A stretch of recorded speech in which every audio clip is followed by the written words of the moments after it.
네, 안녕하세요. 김준환입니다. 어차피 네트워킹 파티랑 같이 하는 거기 때문에 제가 무슨 답을 드린다거나 이러기는 내공도 안 되기 때문에요. 좀 여러분들이 뭐를 듣고 싶어 하는지도 들을 겸 해서 여러분들 조금 10분간 알아가면서 얘기를 좀 시작을 해볼까 합니다. 여기 입주해 계시는 분들 한번 손 들어보시겠습니다. 입주해 계시면 반이 넘으시네요. 입주하지 않았는데 오신 분들은 어디서 혹시 오셨는지, 어디서? 예. 네, 저는 게시마리형 통화를 만들고요. 네. 제주 문화카페 왓집을 운영하고 있는 왓집, 안녕하십니까. 감사합니다. 뒤에 어떻게? 저는 서울에서 왔고요. 네. 건축으로 해서 사용해보고 있었고요. 네. 여기 회사에서 일하는 분 만나뵈러 오면서 참석하게 됐습니다. 네. 저 옆에 계신 분 마지막으로 아무튼. 저는 제주 청년 협동조합이라는 청년 저희 단체에서 일하고 있고, 네. 그리고 저희 또 사무실이랑 카페가 여기 바로 맞은편에 있어서 네. 좋은 강연이 있다고 해서 네. 들어봤습니다. 네, 고맙습니다. 맨 앞에 주셨는데 감사합니다. 뭐가 오늘 얘기 듣고 싶으세요? 또 궁금한 얘기. 솔직히. 저희는 지금 해외 입주행 중이거든요. 네. 아무래도 저희 팀도 제주 출신으로만 건대 있는 게 아니다 보니까 네. 사업 초기에 어떤 노력을 했었는지 네. 그리고 앞으로의 방향성을 아까 저희 회사에서 비하인드 스토리를 들어달라. 네, 말씀하시고 또 얘기 들어보고 싶습니다. 저는 유튜브였는데요. 네네. 제주에서 했잖아요. 네. 그래서 서울로 진출했는데 네. 그때 성장을 하는 그냥 그리고 정보를 또 확장을 했는데 네, 알겠습니다. 무슨 얘기 들어보고 싶어요?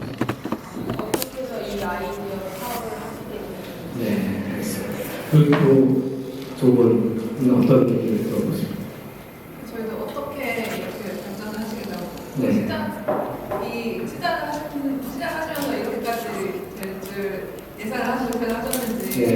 그런 좀 얘기들을 들어보고 싶어요. 네. 여성 중에. 또 마찬가지로 그냥 어떤 계기로 그런 소카 아이디어를 생각하게 되셨는지 네네. 지금까지 커오면서 어려웠던 점이나 이렇게까지 쉬우게 될 수 있었던 어떤 운동력들 네. 네, 알겠습니다. 우리나라 강연의 특징이 하나 있습니다. 일단 우리나라 청중들은 연사가 그냥 나오면 뭔가 이렇게 얼마나 잘하는지 보자. 그래서 나보다 잘하는 사람이야? 이런 이제 의심의 눈을 처음에 보내게 되고요. 플러스 제주의 특성은 제 제주 사람인가? 아닌가에 대해서 정말 궁금해하십니다. 그래서 저는 이제 입도한 지는 10년이 됐고요. 제주도에 들어온 지는. 그리고 저는 우리 애들이 제주에서 둘이 남기 때문에 제주도민이라고 주장을 하나 계신 분들은 아직은 인정을 저를 안 해주시는 그리고 노영동에서 지금 10년째 살고 있는 아주 진짜 평범한 사람입니다. 이렇게 대단한 것도 없고요. 여기 아까 입주 기업 중에 지금 준비하신 분이 저랑 옛날에 다음에 있을 때 같이 근무했던 분인데 들어오지 말라 그랬어요. 왜냐면 이제 제가 좀 허접한 사람이기 때문에 이런 얘기를 막 이렇게 좀 잘했다고 얘기하니까 너무 이렇게 쑥스러운 거죠. 그래서 저는 정말 이렇게 여러분들이랑 똑같은 고민을 조금 먼저 했던 그런 평범한 제주도민입니다. 그래서 마음을 푸시고 이렇게 들어주시면 될 것 같고요. 여러분들이 지금 듣고자 하는 얘기를 중심으로 그리고 제주에서 창업을 한다고 창업과 비슷한 뭔가의 새로운 일을 도모한다는 것은 상당히 좀 특수한 변수들이 몇 가지 있는 것 같아요. 그런 얘기를 중심으로 말씀을 드리고자 합니다. 그리고 제가 이런 게 답이다, 이렇게 하는 게 좋겠다라는 거는 여러분도 아시겠지만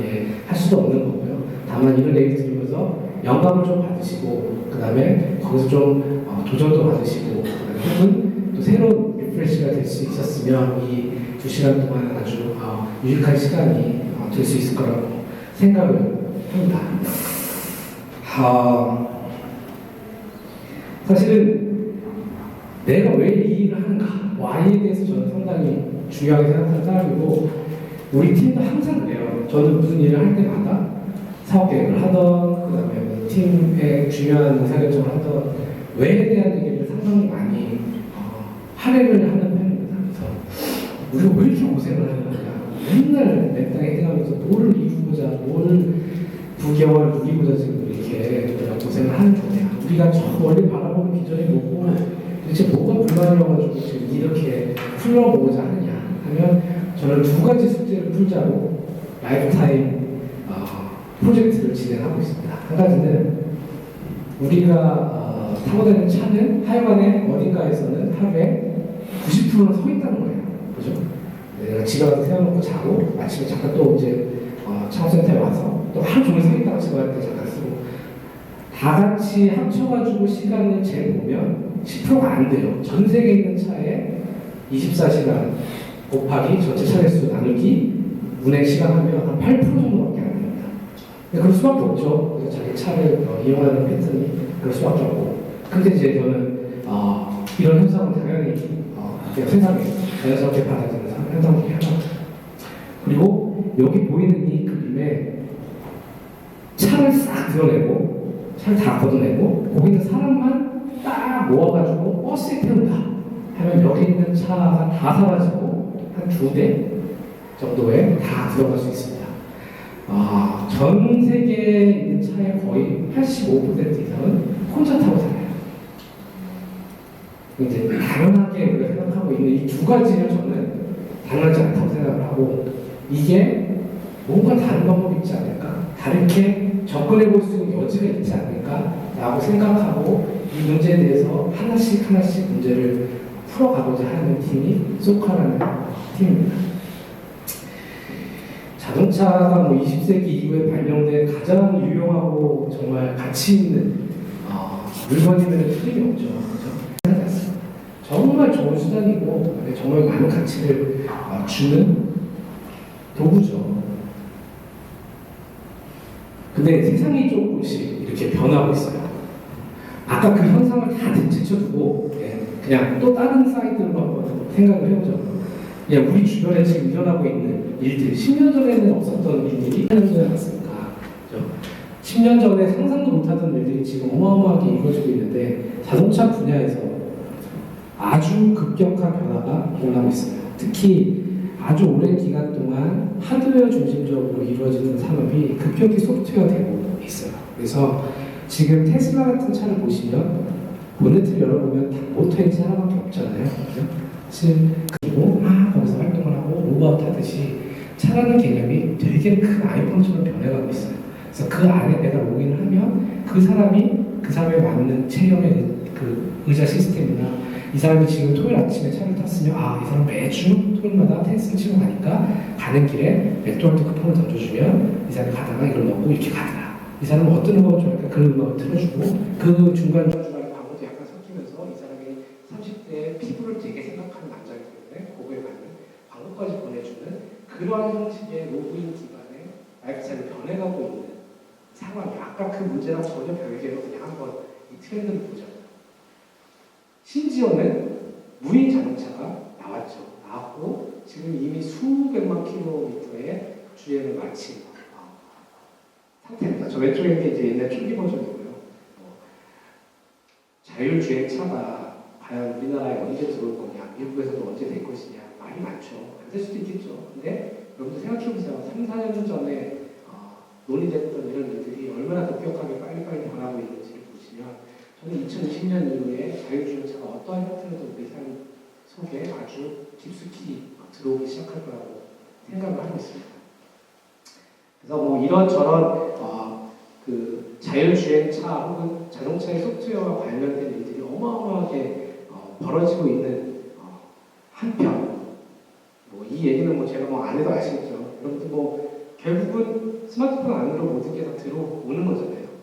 우리가 PC통신 처음에 인터넷 붐이 빵 터졌을 때 그때 모든 게 다 인터넷 외부로 들어왔다고 하면 아이폰이 나온 이후에는 그 컴퓨터가 되는 전화기로 다 바뀐 거죠. 전화도 되는 컴퓨터죠, 어떻게 보면.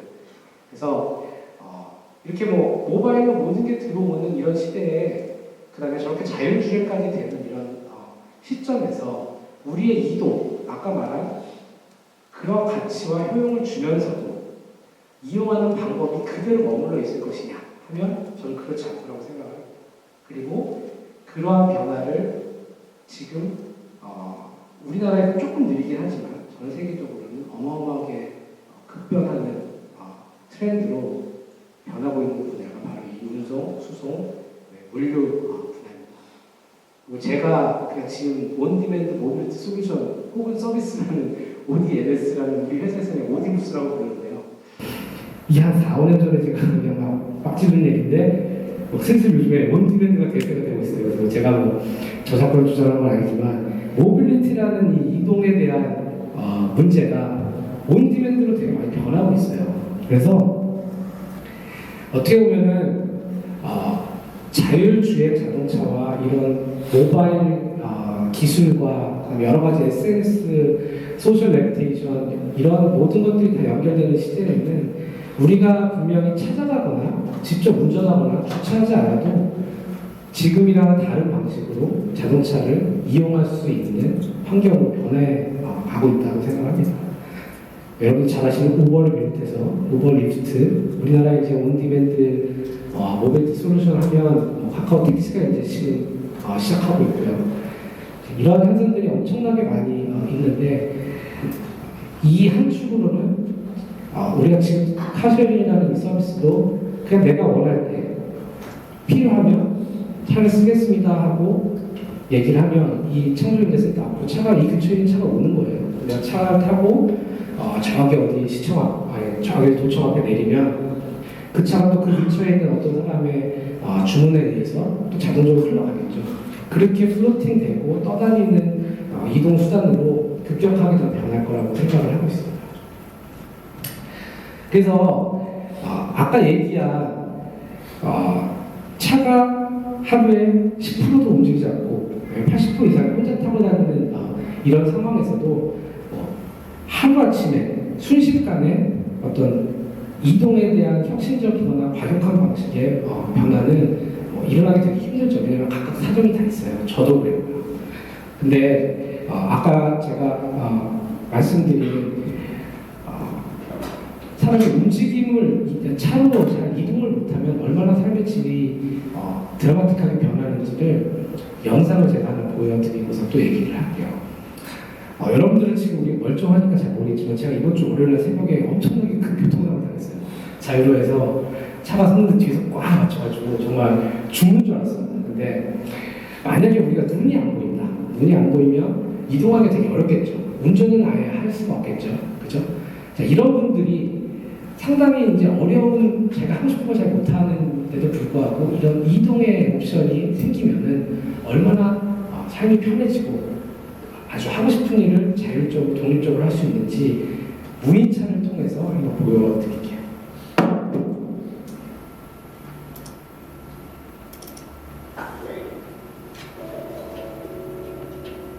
소리 들리나요? 네.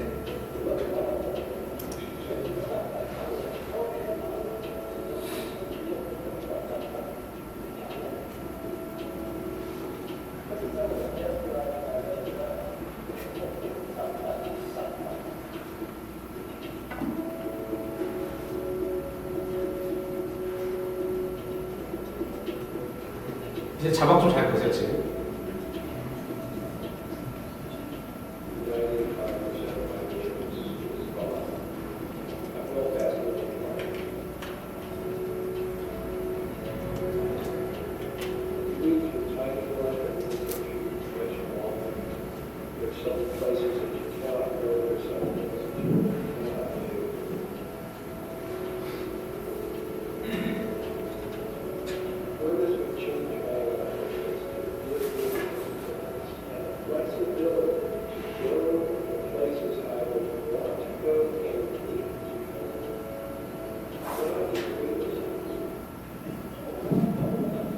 저런 테스트를 통해서 지금 현재 나오고 있는 구글 무인차 여러분 잘 아시죠? 실제로 이거 지금 상당히 많은 도시에서 테스트 드라이브를 하고 있습니다. 그리고 잘 굴러가고 있어요.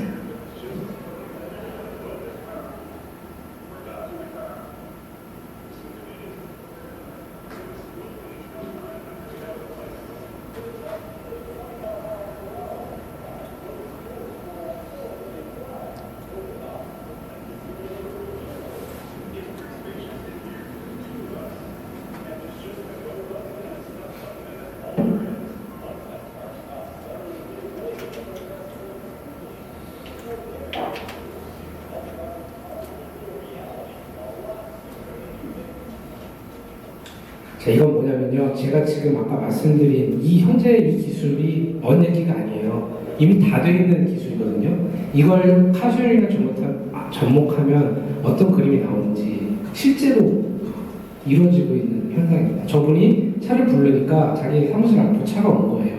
그럼 소크랑 똑같은 방식으로 차를 몰고 나가는 거예요.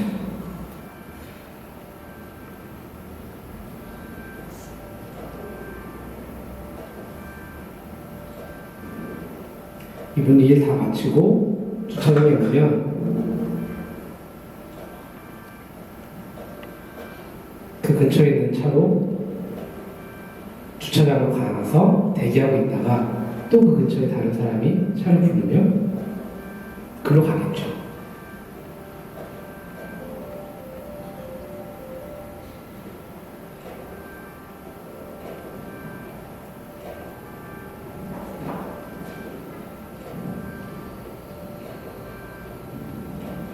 자, 저는 지금 우리가 차를 90%를 세워놓고 80%를 혼자 타고 다니는 이 현상이 기술과 사람과 커뮤니티가 만나면 어떤 형태로도 변할 거라고 생각하고 새로운 옵션이 생길 거라고 생각하고 있고요. 그렇게 되면 여러분들 자동차 한 대가 내뿜는 이산화탄소, 배기가스 얼마인지 아시죠?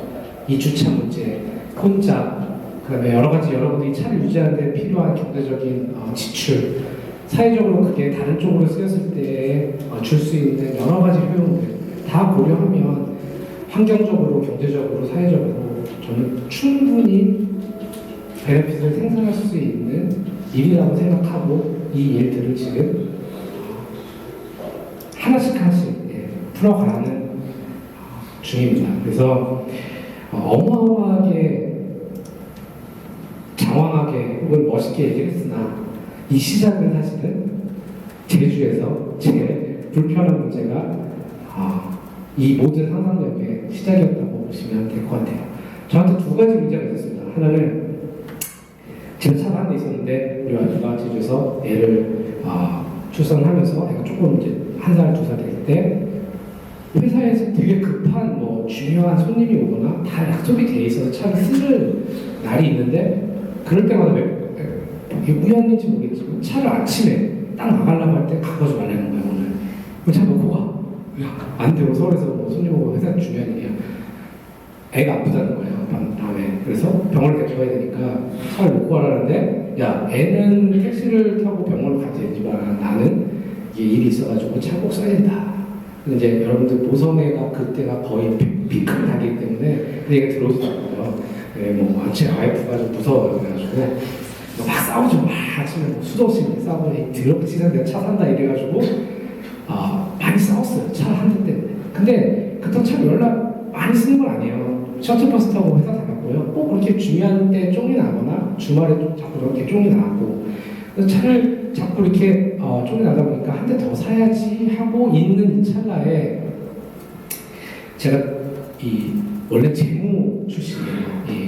전공도 학사학위가 재무학이고 이게 숫자하고 경영기획, 사업개발을 많이 하다 보니까 과연 내가 차를 한 대 사면 일주일에 몇 번을 쓰고 내가 한 번 쓰는데 얼마가 드는 건지 계산해봤어요. 그래서 소나타, 중형차, 준중형, 경영을 딱 놓고 내가 일주일에 몇 번을 쓰고 몇 번을 쓰면 이게 내가 한 달에 내는 유지비 대비 얼마, 이게 택시보다 비싼지 안 비싼지라고 계산을 해봤는데 답이 안 나와요. 제가 돈이 없었던 것도 아니고 사람은 충분히 사는데 맥센스 하지가 않은 거예요. 여러 가지. 이걸 차를 이렇게 두 대를 두고 집에서 그렇게 일주일에 두세 번 쓰자고 두 대를 갖고 있는 것 자체가 저희가 조금 이상했고 처음에는. 하나는 내 주변을 보니까 제주도에 계시는 수많은 가구들이 애들이 대학만 가면 중고 마트에서 다 사주더라고요. 그러니까 차가 3대 있는지 4대 있는 집이 있어요. 엄청나게 자연스러운 현상. 두 대는 거의 기본이죠. 여러분들 다 아시겠지만. 이분들의 생활이 그렇게 넉넉한가? 가만히 보면 그렇지도 않거든요. 제가 통계자료를 막 찾아봤더니 아니나 다를까 전국에서 가구당 자가용 보유 비율이 제주가 1등이에요. 그리고 가구당 소득이 제주가 꼴등이에요. 그러니까 가구당 돈을 제일 적게 버는 지역에서 가구당 자가용에 들어가는 비용, 우리 흔히 말하는 가처분 소득에서 차량 유지비로 들어가는 비중이 어마어마하게 큰 지역입니다. 자, 저게 저렇게 두대 세대씩 안 굴리고 다르게 쓰여진다면 이 지역사회에 훨씬 경제적으로 유의미할 것 같은데 너무나 많은 에너지와 리소스가 차에 들어간다는 생각이 들면서 스마트폰과 카쉐어링의 이런 그 호기심, 그 다음에 그 분야에 대한 관심이 점점 깊어진 거예요. 이런 게 있는지 몰랐어요, 저는. 그래서 제일 처음에는 어떻게 생각했었냐면 우리가 뜰한차 같은 사람인데 한 1000가 정도 돼요. 제가 이제 다음 커뮤니케이션 회사에 다녔고 거기에는 이제 카페나 블로그가 유명한 회사이기 때문에 처음에 완전 단순하게 우리 아파트에 차를 5대 정도 공용으로 놓고 그냥 카페에 가입을 시킨 다음에 저 내일 5시부터 6시까지 써요 하고 키를 어디 관리사무실에다가 이렇게 관리를 시켜서 서로 주고받아서 쓰면 나같이 차를 살까 말까 고민하는 사람도 충분히 차값이 빠지겠다. 처음에 이렇게 계산을 한번 상상을 해봤고 또 하나는 제가 제주도에 살면서 서울에 출장을 왔다 갔다 많이 하니까 제 친구들이 또 알고 다 전화를 해요. 야, 너 이번 주에 서울에 있냐? 너 서울에 있어. 야, 내 이번 주에 제주도 가는데 네 차 좀 쓰자. 내가 네 차 쓰면은 렌트카 하면 하루에 3만 원인데 내가 한 3일 쓰면 10만 원이라고 치면 내가 너 5만 원 줄게. 이런 전화가 쏠쏠이 와요. 그럼 내가 이거 봐라.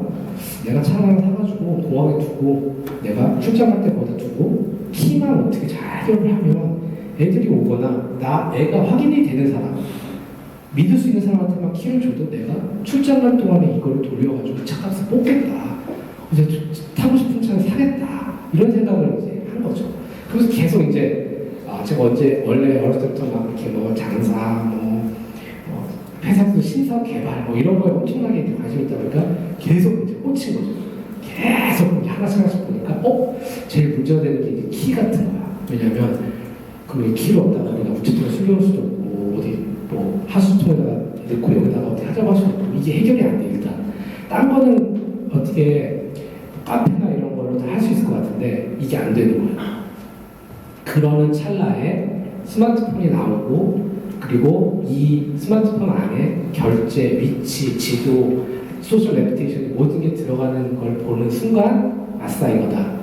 이걸로 차문만 열 수 있고 차랑 스마트폰이 통신만 할 수 있으면 이걸 할 수 있겠다 라고 생각을 해서 제주에서 이 카쉐어링하게 되는지 안 되는지 한번 해보자. 한 딱 10대만 되는지 안 되는지 해보고 싶다 해서 이제 이 사업을 구상하고 시작을 하게 된 겁니다. 그래서 처음에는 어마어마하게 거창하고 왜 Y에 대한 저 하늘의 먼 그림 같은 얘기를 했지만 사실 제가 느끼는 불편함과 그리고 아까 말씀드린 그런 문제에 대한 아주 근본적인 호기심 때문에 이제 일이 시작이 된 거죠.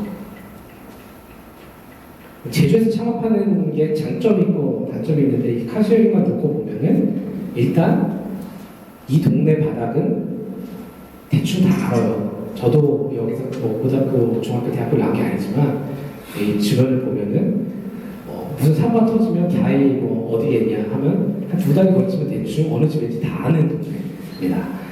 이 카쉐어링을 할 때 제일 많이 듣는 얘기가 이 차를 갖고 도망가면 어떻게 할 거냐. 차 갖고 도나 혹은 차 지저분하게 쓰거나 안 갖고 오면 어떻게 할 거냐 하는 신뢰의 문제와 그 다음에 이 문화, 차를 자기가 안 사는데 그거를 같이 남들이랑 쓸 수 있겠느냐 이거에 대한 챌린지가 엄청나게 많았어요. 기술적으로야 어떻게 못해도 안 돼도 그럴 수 있는데 문화가 상당히 중요했는데 첫 번째로는 제주가 지역이 좁기 때문에 레퓨테이션이 되게 좋은 편이에요. 무슨 얘기냐면 함부로 여기서 탁선하거나 막강할 수가 없는 동네예요. 그리고 차를 갖고 도망가 봤자 1시간에서 1시간 반이면 다 잡을 수 있어요. 그날 배를 타고 튀지 않는 이상. 그죠? 그래서 저는 테스트하기 너무너무 좋다고 생각했고 두 번째 문제는 이제 기술을 이걸 어떻게든 간에 풀어내야지 사람들한테 프로덕트든 서비스든 의미가 있을 텐데 제가 엔지니어도 아니고 제가 그렇다고 자동차에서 근무한 것도 아니고 제가 인터넷 포털에서 근무했겠지만 제가 코딩 한 줄도 못해요. 코딩하는 사람은 잘 오버라이즈를 하죠. 제가 어떻게 기획자, 개발자를 어떻게 세팅을 해서 이런 걸 이렇게 해서 얼마를 들여가지고 뭐를 이렇게 만든다 이런 거 잘하지만 제가 봐도 하나도 몰라요. 대신에 뭘 잘했냐면 그런 분들을 잘 기획 조정을 해가지고 이해관계를 조율해가지고 이를 도모해서 만드는 건 되게 잘했어요. 그래가지고 그래 별거 있겠냐? 뭐 회사에서 일하듯이 용역 줘가지고 한번 만들어보자 해가지고 이제 팀을 모으기 시작합니다. 팀을 모아서 이렇게 시나리오를 짜가지고 돌아갈 수 있게끔 설계도라고 하죠. 설계를 다 짜가지고 막 찾아다녔어요. 그래가지고 이거 만들 수 있으세요? 이거 얼마면 만들 수 있으세요? 이거 될까요?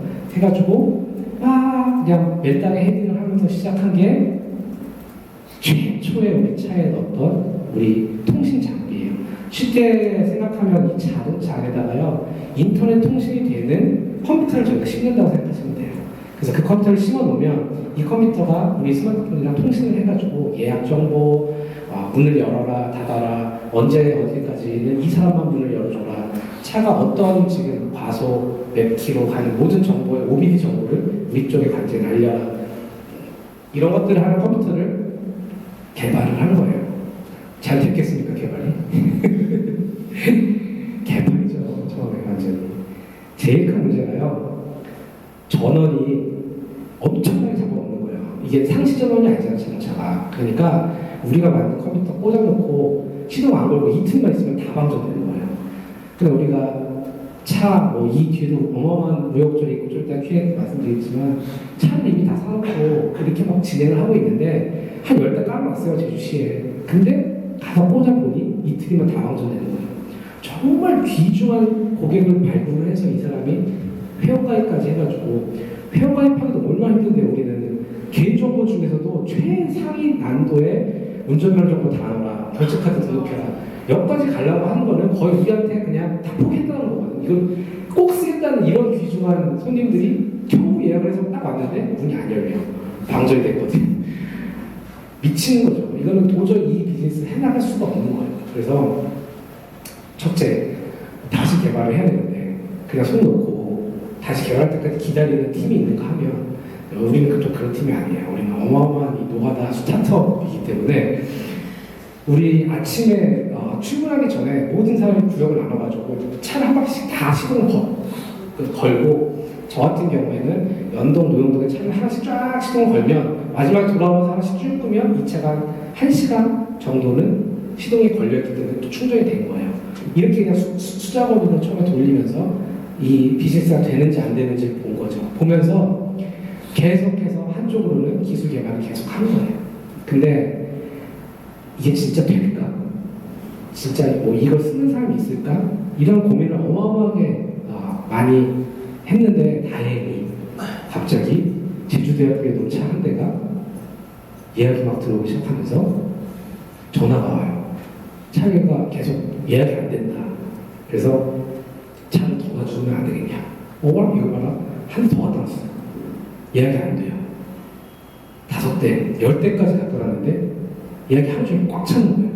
아침 새벽에는 점심에는 공강 시간에 밤에는 계속해서 늘면서 이 친구들이 집에다 부모님한테 얘기를 하는 거예요. 우리 학교에 이런 게 생겼는데 우리나라에 이게 최초로 생긴 거다.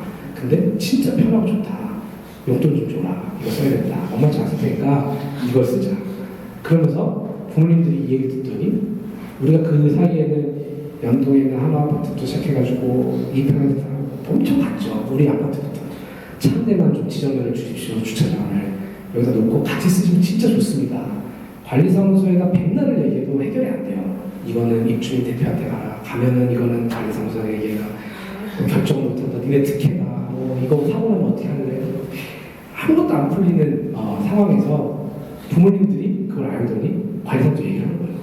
이거 뭐 있는데 다시 이거 좀 와가지고 넣으면 우리 애가 편하게 쓸 것 같다 라고 하면서 전화가 오히려 거꾸로 한 몇 대에다가 우리 회사로 오는 거예요.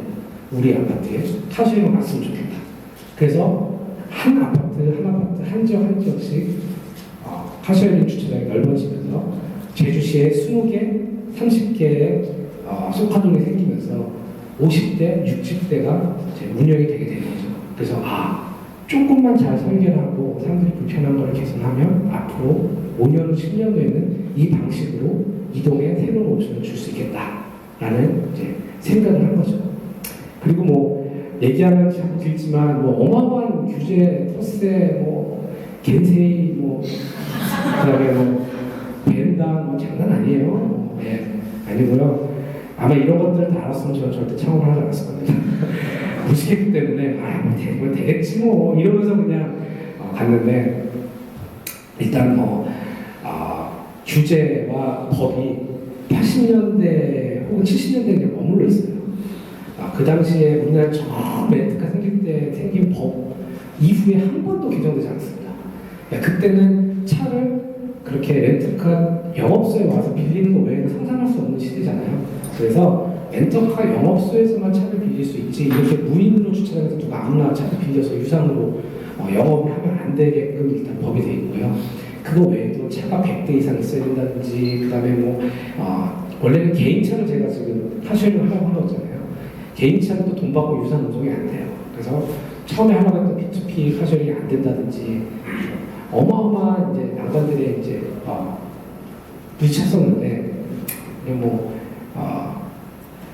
최소한의 법을 지키되 뭐 잡혀갈 생각을 하고 하나씩 풀어보자 이러면서 따박따박 이제 한 1년 정도를 박박 기었습니다. 그래서 그 당시에 우리한테 힘이 된 것들이 뭘까 이렇게 보면은 소셜 레퓨테이션, SNS 관점으로 환경이 되게 많이 좋아져서 페이스북이나 이 SNS 마케팅이 정말 괜찮은 서비스고 좋은 컨텐츠라고 하면 비용을 어마어마하게 안 들이고도 빨리 바이럴이 됐어요. 제주도에서 하고 있지만 제주도에서 일어나는 어떤 일들이 서울에 있는 친구들한테까지 아주 편하게 옛날 같은 상상도 못하죠. 그렇죠?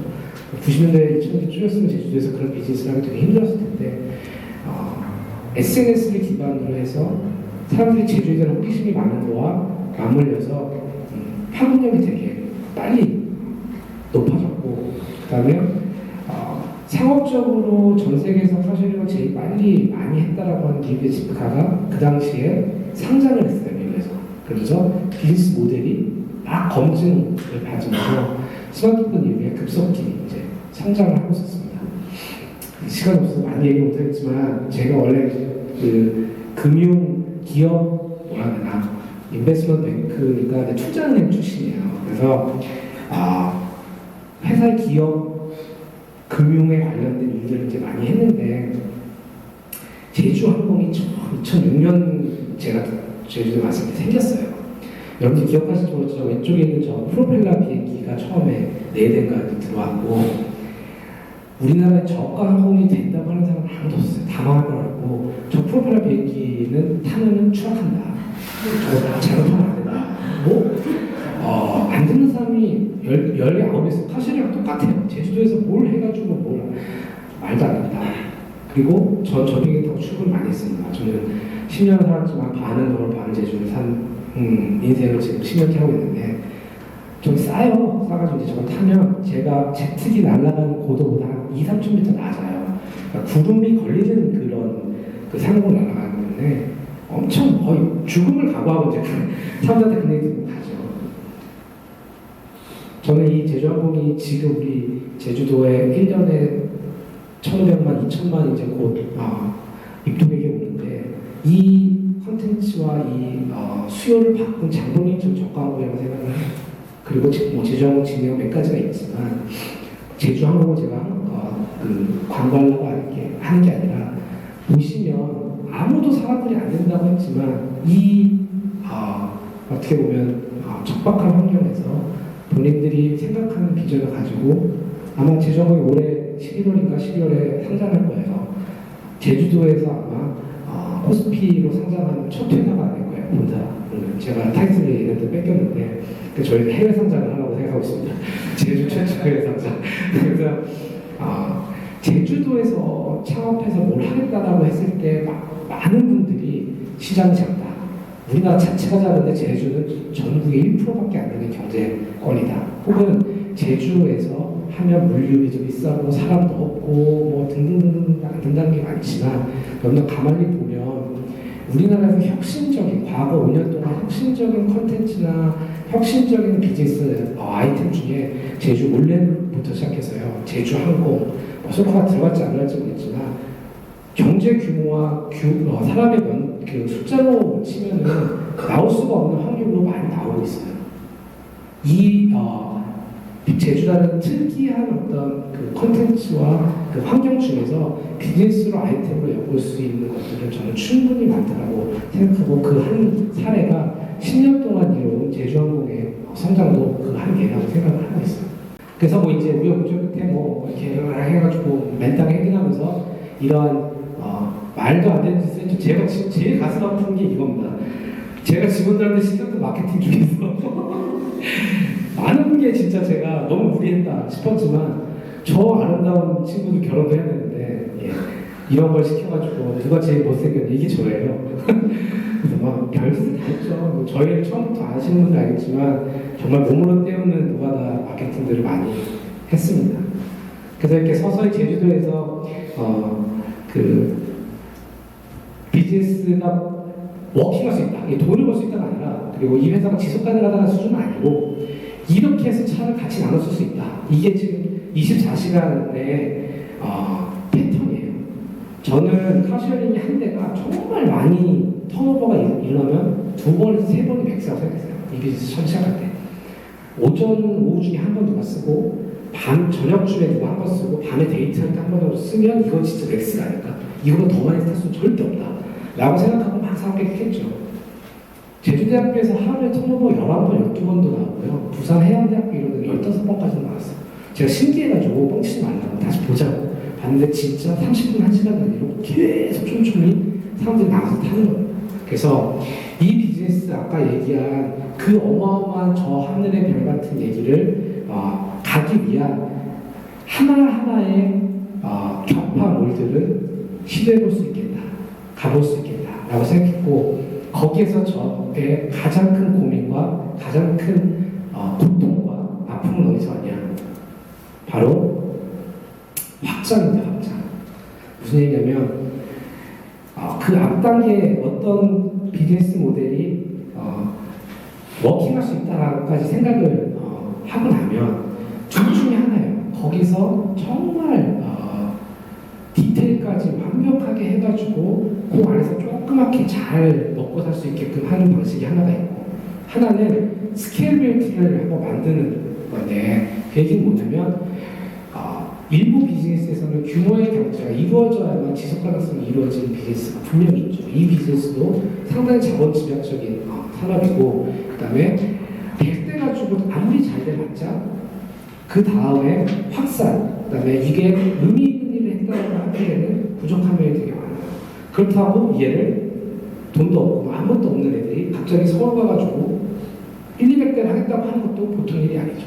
제가 제일 걱정했던 거는 서울은 각 구에다가 10개씩 나도 한 250개인데 더 어떻게 관리하지? 이거 우리가 가서 시간 다 키고 뭐 제주시 서울시 나눠서 했고 대충 공업사 뭐 이렇게 다 연결이 되는데 서울은 이걸 어떻게 세차하고 관리를 하지? 어마어마하게 이제 프레셔가 있었고요.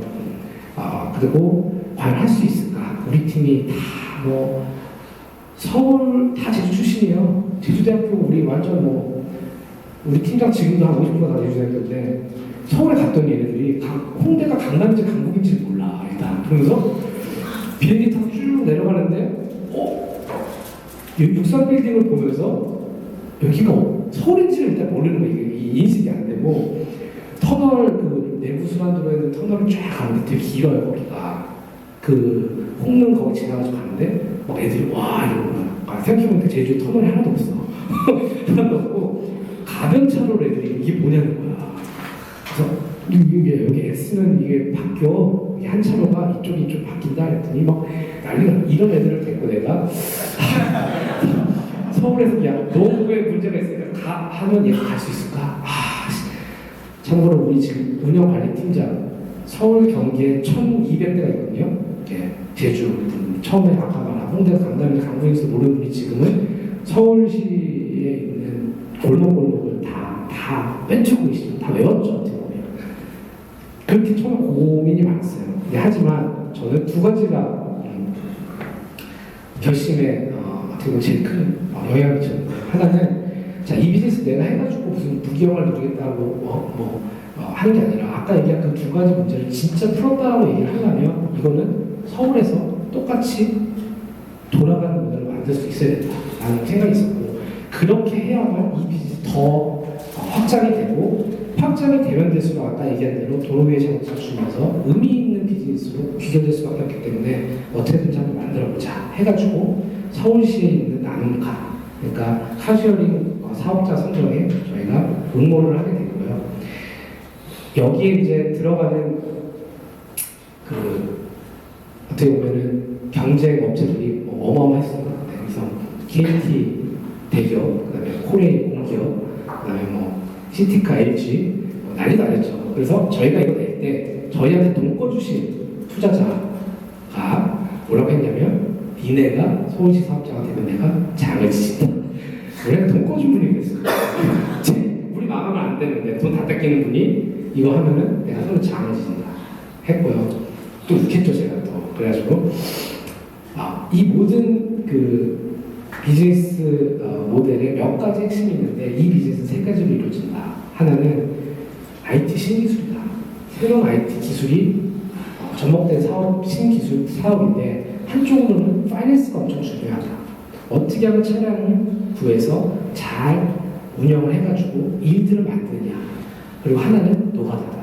이건 사람의 휴먼 리소스로 필드 오퍼레이션을 할 수밖에 없는 건데 이 셋 중에서 우리는 사람을 제일 좋아한다. 우리 팀워크가 우리 사람에 대한 거는 Y에 공감하는 사람만 우리는 같이 했기 때문에 쫄 사람이 없다. 두 번째, 파이낸스는 내가 여기 있는 사람들 중에서 내가 제일 스킬 잘 짤 수 있다.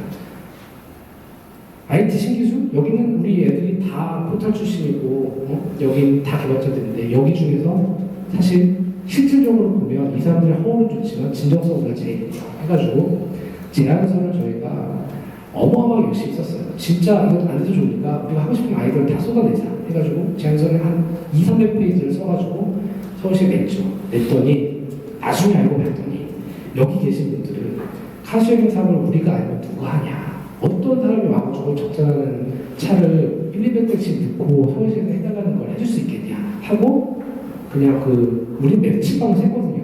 근데 막 재본할 때도 한자 틀리면 다시 해가지고 다 다시 했는데 비닐봉지에다가 한 20페이지 정도 되나? 들고 와가지고 쫙 던지고 그냥 가더라고요 보니까. 그러니까 결국 이분들은 자기 간단하게 빚을 발휘를 해가지고 사실 서울을 잘 모른다? 서울 출신이 아니다가 오히려 더 저희한테는 도움이 됐어요. 왜냐면 여기 다 서울 사람이었으면은 서울 못 가요. 아까 똑같아. 우리가 이거 대전 지금 장을 지잖아요. 안 될 거예요. 근데 얘는 모르거든. 서울 얼마 간지 잘 몰라 일단. 그렇기 때문에 대충 가면 다 우리 동네 갔겠지. 이러고서 그냥 덤빈 거기 때문에 잘 되었고 이 친구들이 처음부터 이 멘탈 헤딩에서 어떤 걸 만들었던 그 자부심이 있기 때문에 내가 한번 제주 출신으로부터 제주에서 일으킨 사업을 전국구로 한번 만들어보겠다는 강렬한 의지가 있었어요. 그래가지고 그때부터 정말 없는 살림을 쪼개가지고 차를 계속 늘리면서 공격적인 마케팅을 했고요. 2014년도에 저희가 한 회원수가 10배 정도 늘었어요. 1000% 정도 늘었고 14년 대비 15년도 거의 같은 수준으로 지금 증가를 하고 있고요. 그리고 차량 대수가 저희가 여기서 4년 전에 20대 하고 있었는데 지금 전국에 3,200대가 있으니까요. 많이 성장을 한 거죠. 그리고 아까 말씀드린 대로 우리 비즈니스는 도로 위에서 차량 15대를 대체하기 때문에 이 비즈니스가 잘 되면 잘 될수록 사회적으로 경제적으로 베네핏이 가는 소셜 임팩트가 있는 비즈니스예요. 그래서 전 세계 최초로 우리가 비콤이라는 어떤 소셜 밸류 임팩트를 측정하는 기관에서 인증을 받았고요. 그 결과 세계적인 투자 기관 베이캐피탈에서 작년에 투자까지 유치를 하게 됐습니다. 그래서 우리 얼마나 빨리 성장했냐 보시면요. 나스닥에 상장했었던 전 세계에서 제일 큰 집가가 6,000대 가는데 11년 걸렸어요. 그렇죠? 우리 지금 6,000대 가는데 제가 보기에는 4년 반이면 갈 것 같습니다. 5년이면 충분히 간다고 보고 내년만이면 저희 6,000대 갈 수 있다고 보고 있고요. 전국에 1,600개 지금 소카존에서 3,100대 차량을 110만 명의 소치들이 매일 하루에도 10,000건 이상씩 이용을 하고 있습니다. 저희가 계속해서 지금 이제 성장을 하고 있고 뭐 이런 저런 뭐 얘기들이 있지만 제주에서 우리가 창업 관련되고 혹은 새로운 일을 도모하시는 분들한테 제가 해드리고 싶은 얘기는 여기 지금 제주에서 비즈니스 하는데 상당히 열악한 부분만 사람들이 되게 걱정하거나 혹은 막연한 두려움 가고 있지만 이 조그만 옆방에 다 들려 막 사람이 막그 제때 던지면 다 들리고 뭐 엄청 추워 거기. 근데 맨날 밥 먹으러 일로 왔었는데 이렇게 가까운 곳에 여러분들이 기운을 나눌 수 있는 곳이 생겼기 때문에 좀 너무 좋고요. 그래서 저희가 제주에서 조금 더 먼저 고민을 했던 팀으로서 그 이전 비하니까 굉장히 좋았었거든요, 개인적으로. 근데 이번에 갑자기 코끼리 모양으로 바뀐 거잖아요. 근데 바뀐 이유가 있습니까?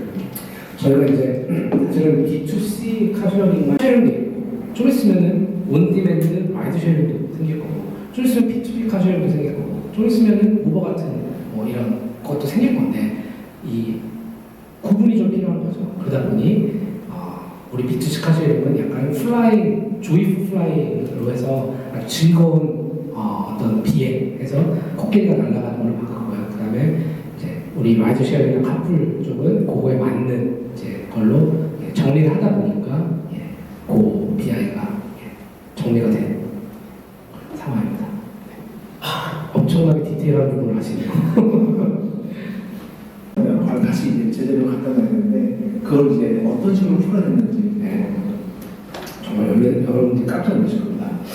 우리 편도가 100건이 나오면요, 우리 편도를 다 어떻게 생각하면 대리운전을 불러가지고 100건 다 회송하고 이거 도대체 돈이 얼마나 깨지는 거 이렇게 물어보시는데 결론적으로 말씀드리면 우리 회사의 편도 100건 중에 65건은 우리 회원들이 자발적으로 자기가 공짜로 더 이걸 타면 여러분 타보신 줄 알겠지만 편도 탁송이 핫딜이 떠요. 그거를 본인들이 그냥 예를 들어서 김포공항에서 잠실역까지 갖다 놓으면 차를 공짜로 이용할 수 있어요.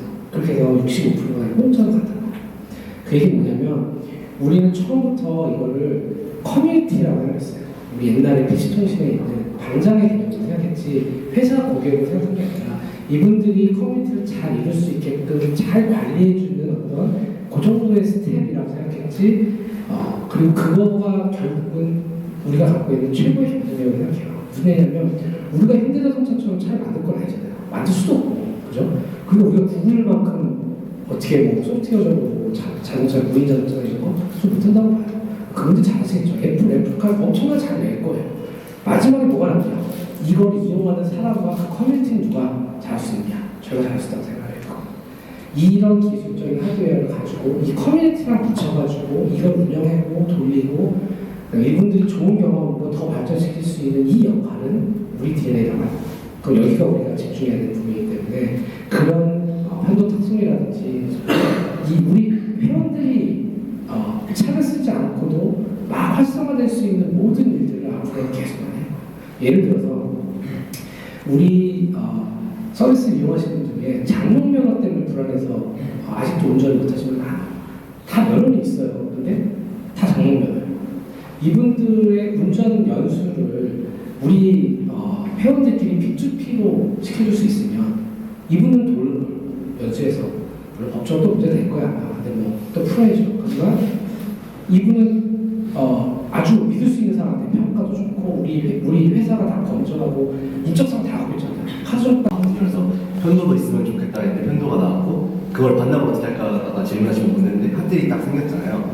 그리고 이제 뭐 세차 크레딧 같은 것도 그렇고 이제 좀 말씀하신 커뮤니티대로 자발적으로 운영되는 부분이 많은데 그런 하나하나의 시스템 같은 경우는 그때그때 수요가 필요하시다고 생각했을 때 대응을 하다가 이렇게 만들어지신 건지 아니면 어느 시점에서 그런 것들이 필요하다는 것을 이제 바로 해서 일괄적으로 생각을 이렇게 설계를 하신 건지. 네. 저희가 내부에 엄청 많아요. 거의 토할 정도로 제가 강조를 하기 때문에 맨날 데이터예요. 왜냐면 우리 가족이 없잖아. 뭐 돈을 100원을 쓰면 여기다 더 줬는지 여기다 더 줬는지 뭐 시간이나 알 수가 없기 때문에 모든 단계 요소에 다 데이터를 측정할 때 다 해놓거든요. 그래서 첫 번째는 이 데이터를 기반으로 뭐가 변화할지 먼저 보고요. 그 다음에 그걸로 다 안 되죠. 사실 거기서 멈추는 게 엔지니어의 한계라고 하면 저희는 또 이제 숫자론 또 인문학적 이런 게 가서 얘기 많이 듣죠. 가가지고 뭐가 불편하냐, 뭐가 필요하냐 들어보면 거기랑 데이터가 만났을 때 답이 이제 보여지고 거기서 이제 멈추는 경우가 보통 대부분인데 걔를 이제 엄청나게 제가 쪼아가지고 빨리 만들어라. 그냥 대충이라도 만들어서 내는 게 중요하다. 내고 나서 고치고 빌드업 다시 하면 되는 거기 때문에 빨리 대응을 하자. 요 세 가지가 저희의 원칙이기 때문에 그렇게 해서 한번 해보면 어느 정도 이제 실제 생활에서 돌아가게 보여요. 그래서 이제 보시면 조만간에 그냥 아무 데서나 반납이 될 거예요. 좀 있으면. 그래서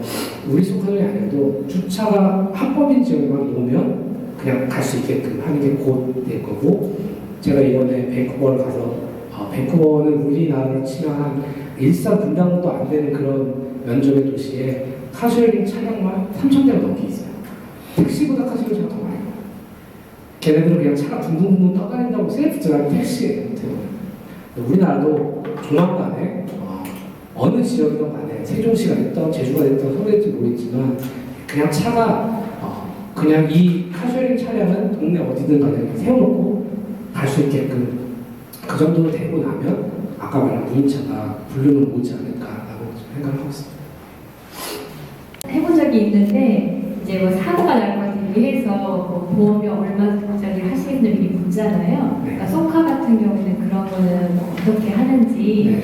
그리고 이건 뭐 여러분의 질문인데 뭐 소카라는 이름이 어떻게 나오게 되었는지. 네. 저는 좋으면 딴 사람도 싫고 이게 모아지지가 않아요. 이게 그래서 좋은 지금 뭐 나오는 카쉐어링 회사 중에서 저희가 옛날에 생각했던 것들이 많이 있긴 한데 결국은 소카가 뭐 아주 무슨 특별한 뜻이 있어서 한 거라기보다는 두 가지 중에 하나인데요. 두 가지 합쳤다고 봐야 돼요. 저는 이게 솔루션이라고 생각했어요. 하나의 새로운 문제 해결 방법, 새로운 옵션이라고 생각했고 솔루션을 주는 카라고 저는 생각을 했고 어떤 이제 쪽에서는 그래? 되게 소셜하다. 이거 자체가 되게 소셜하구나 해서 둘 다 그럼 다 SO네. 그죠? 그래가지고 소카가 됐다라고 보시면 될 것 같고 차 보험 같은 경우는 아직도 할 일이 되게 많아요. 되게 많은데 사실 오프라인에 있던 보험 정책을 가장 온라인에 적합하게 바꿔놨다고 보시면 돼서 처음에 사인업할 때 보험 약관과 정책에 동의하게 돼 있고요. 그리고 나면 오프라인에 있는 보험 처리 절차를 온라인에서 빨리 처리될 수 있도록 만들었다고 보시면 되는데 한 가지는 이제 사내 오픈했으니까 다음 주 좀 오픈할 건데 사고 처리 절차가요 그냥 앱에서 실시간으로 변동될 수 있게끔 꼭 바뀌어요. 그러면 사고가 난 사람들은 그게 되게 짜증나거든요. 얼마가 나올지 지금 내 차가 돈을 냈는데 얼마큼 고쳐지고 있는지 그 단계에 대해서 되게 불신이 많고 불편이 많았거든요. 그래서 그것도 이제 실시간으로 변화되는 모습을 이제 오프라인에 있는 보험 정책으로 온라인화 시키는 지금 작업을 한다고 보시면 될 것 같습니다. 그 Y에 대해서 굉장히 중요시 한다고 했잖아요. 근데 물론 처음에 시작을 했을 때는 그 사업을 시작하는 계기나 이 팀에 조인하는 그 계기가 약간은 조금씩 다를 것 같은데 네. 그걸 어떻게 맞춰 나갔으면 네. 그리고 지금도 추가적으로 팀원이 들어갔을 때 그런 구조를 만들기 위한 팀 내 문화가 있는지. 네. 처음에 사실은 내가 이 생각하는 비전이랑 나의 동감에 안 하면 나보다 이렇게 못했어요, 솔직히. 근데 그럴 수 있는 애들을 뽑았어요, 처음에. 일단 일자리가 없고 갈 데가 없는 애들 중에서 이게 보니까 더 풍성도 좋고 다 괜찮아. 내가 잘 세뇌시키면 될 것 같아. 네, 이런 분들이 일단은 한 축이 있었고요. 완전 진짜 신입사원. 제가 그냥 우승해서 진짜 우리 지금 팀장 거의 본부장까지 갈 정도의 아니 30도 안 됐어요. 29, 30인데도 엄청나게 성장한 몇몇 분들이 지금대학교 출신인데 남보고 기억자도 몰랐다 제가 얘기하고 저도 과연 다 같았어요. 야 이거 뭐 엄청난 과목들 재무회계, 세무회계, 경영기업도 시작해가지고 제가 혼자 다 알면서 이제 한 축에 하나 있고 하나는 벤처 마인드에 대해서 그러니까 벤처 마인드라는 거는 결국 리스크 테이킹을 하지 않을 수가 없는 거거든요. 그거에 대한 걸 제가 다 같이 봤어요. 무슨 얘기냐면 제가 입사 제안할 때도 처음부터 모든 게 다 확정돼가지고 이거가 완벽하게 다 되는 구조로만 요구하는 사람은 저는 같이 안 했어요. 한 20% 정도 부족한데 그렇다고 해서 제가 막 무슨 뭐 말도 안 되는 무슨 뭔가를 까고 이런 건 아니지만 이걸 와서 이루어졌을 때 네가 20%는 아니라 그 위에 더 50%더 받을 수 있는 구조에 동의를 하는 경우에 저와 같이 있어요. 그 정도도 나를 못 믿거나 우리 팀을 못 믿고 이 성과 베이스로 일하는 거에 대해서 동의를 못하는 마인드라고 하면 좀 힘들 거라고 저는 생각했고 이미 초기에 그런 분들이 많이 실패해서 나갔었어요. 그래서 그런 경력 같은 경우는 그런 것들 많이 나고요. 그 이후에는 문화라고 생각해요. 그렇게 해가지고 다 처음부터 검증될 수는 없죠. 이거 처음 보는 거고 제가 등기부등본에 카쉐어링을 넣으려고 했더니 등기관이 이게 뭐냐 넣을 수가 없다. 난 처음 들어본다. 법적으로 허용이 안 된다. 이번에 우리 정관 변경하는데 변호사분들하고 인재는 넣을 수 있다. 생겼다 카쉐어링. 이랬으니까 처음에는 알 수가 없는데 들어오면 계속 얘기를 하는 거죠. 나는 이런 비전이 있고 이런 뜻이 있어서 이런 일을 지금 하고 있는데 내가 원하는 건 이거다. 근데 거기에 계속해서 같이 동감할 수 있도록 문화를 만들었고 일하는 방식과 팀워크를 그렇게 하지 않는 사람은 막말로 얘기해서 회사의 문화는 누가 잘하면 승진을 시켜주는지 누가 더 많은 어떤 혜택과 보상을 받는지 못하는 분이 누가 나갈 건지가 명확해지면 나머지는 그냥 자연스럽게 결정되는 거예요. 그러니까 정말 심플하게 얘기를 하면 그러면 정말 우리 문화에 동감하고 잘하시는 분한테 엄청나게 파격적인 보상을 해주고 승진을 시켜주고 안 되잖아요. 빨리 뽑아줘야 돼요. 썩은 사과는. 왜냐면 얘네들이 오염되거든요. 여러분들 그 팀장한테 바라는 10가지 중에서 되게 높은 순위를 차지하는 게 돈을 많이 주세요 아니에요. 우리 회사 복층을 많이 주세요 아니에요. 쟤 좀 잘라주세요. 왜 쟤랑 나랑 평등하게 대우를 받고 우리 회사에 저런 애들이 왜 있어야 되는지 모르겠다가 불만사항 중에 엄청나게 높은 순위를 차지하거든요. 그런 사람들을 빨리빨리 솎아주는 게 리더 역할이라고 생각을 하고 거기에 신경을 썼던 것 같아요. 이제 마지막 질문 한 분만. 문화 콘텐츠인데 음악 분야 콘텐츠 쪽 사업도 같이 하고 있는데 제일 문제가 확장할 때 비용들이 많이 추가되는데 지금 그 소카 같은 경우는 10대에서 시작해서 수익이 언제쯤 나고 그런 게 잘 이렇게 시스템화가 됐는지가 궁금하고 네. 정말 궁금한 거는 최근에 다음에서 동영상 보면 소카 동영상들이 많이 나오더라고요. 그래서 굉장히 놀랐어요. 몇 년 전에 페이스북에 이렇게 홍보하는 게 많이 눈에 띄었는데 이런 마케팅들이 굉장히 눈에 띄게 많은 작업들을 하거든요. 그래서 그런 마케팅 할 때 그런 비용들은 얼마나 드는지 네. 그게 궁금합니다. 네. 이 비즈니스 되게 특이한 게 자동차예요. 제가 금융 업무를 좀 했다고 했잖아요. 이 비즈니스 처음부터 이 사업 해가지고 돈을 꿀 때 이 차를 차량계 같은 건 우리 재무제표로 보면 유형 자산에 들어가 있는데 다른 유형 자산 서버나 뭐 책상, 의자랑 다 틀려요. 얘네들은 사실 사고 장부사로 감가상각이 되지만 나가서 팔라 그러면 뭐 장부보다 훨씬 미치죠. 잘 안 팔리니까. 얘는 사실상 유동성이 엄청 높은 유형 자산이에요. 얘를 2천만 원에 사면 잘 안 되면 중고시장에 팔면 뭐 1년 된 차는 뭐 한 30% 감가, 2년 된 차는 한 40% 감가, 3년 된 차는 한 50% 감가잖아요. 보장이 돼 있는 시장이 있는 유형 자산이고 그런 특성 때문에 독특한 금융 기법이 많이 접목되는 분야죠. 그래서 여러분들 찾아다 보면 거의 다 할부로 하는 이유가 보통 얘를 담보로 잡고 그죠? 비율준 사람 입장만 생각해보세요. 그럼 얘를 담보로 잡으면 얘가 앞부분에 원리금만 잘 내고 매년 한 1년? 3분의 1, 2만 잘 내면요. 그 다음은 얘가 디폴트가 나면 얘 바로 권리 행사해가지고 팔면 되잖아요. 담보력이 상당히 있는 유형자산이에요. 그래서 아까 말한 IT 신기술 파이낸스 노가다라고 하는 것 중에 파이낸스가 뭐냐면 처음부터 얘를 사업 계획을 할 때 돈 투자받은 게 아니라 다 꾼 거예요. 꿨지만 꿔준 사람이 왜 편하냐.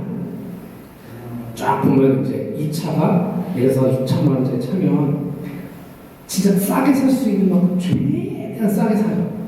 근데 그때 되게 좋은 기회가 있었어요. 소나타 하이브리드가 현대차에서 처음 나왔는데 안 팔려요. 안 팔리는데 제가 이제 카주얼링을 했다고 하니까 잘 맞아. 근데 제가 전 직장에서 제 밑에 병특으로 일했던 똑똑한 친구가 있었는데 그 친구는 제가 술을 엄청 사줬어요. 정말 다 합치면 얼마 되지도 않지만 하여간 많이 다 사줬어. 근데 얘가 병특이 끝나니까 막 엄청나게 좋은 회사를 가면서 쭉 가더니 자기가 같이 했던 컨설팅 회사의 사장님이 현대차 부사장으로 스카우트해서 있더라고요. 그래서 얘가 최연소 마케팅부가 됐어요. 걔한테 가가지고 야 우리가 나 이거 하려고 하는데 너 혹시 프리우스 도요타 아는 사람 좀 없냐? 일부러 그렇게 얘기한 거죠. 그래가지고 왜? 나 100대 정도 살려고 하는데 나 좀 연결 좀 아는 사람 해줘. 100대 왜? 그래가지고 아니 뭐 나 카쉐어랑 그거 좀 해보려고.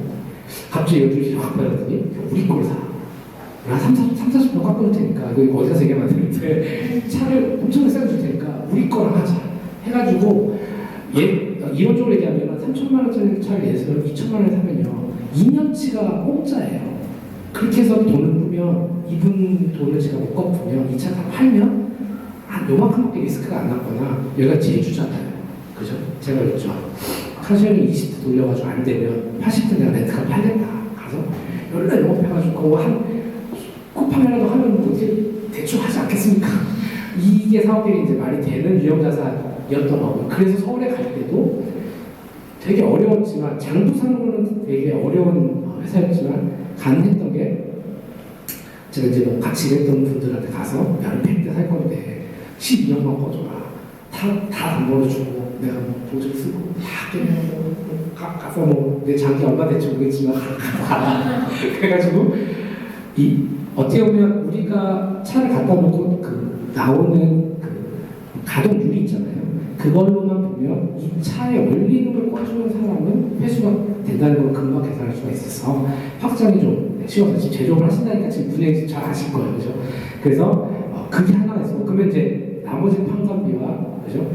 이런 운용비에 대해서 이제 문제가 될 거고 그거는 제가 처음에 할 때부터 2년 내에 제가 스케일빌티를 검증을 받으면 투자를 받을 수 있을 거라고 생각했었어요. 그리고 다행히 1년 만에 제주에서 워킹하게 됐고 서울에 가서 1년 만에 그래프가 올라가니까 그때부터는 아주 초기 단계 투자자들이 좀 편한 거죠. 왜냐하면 이 정도 스피드로 차 구매 파이낸스가 되면 나중에 어느 정도 규모의 거제에 가면 똥돈을 만들 수 있겠구나 라고 하고 그게 작년 하반기에 검증이 돼서 그럼 얘네들은 엄청나게 투자를 해주면 엄청난 규모의 어떤 임팩트를 낼 수 있는 팀이라는 게 검증이 됐다고 보니까요.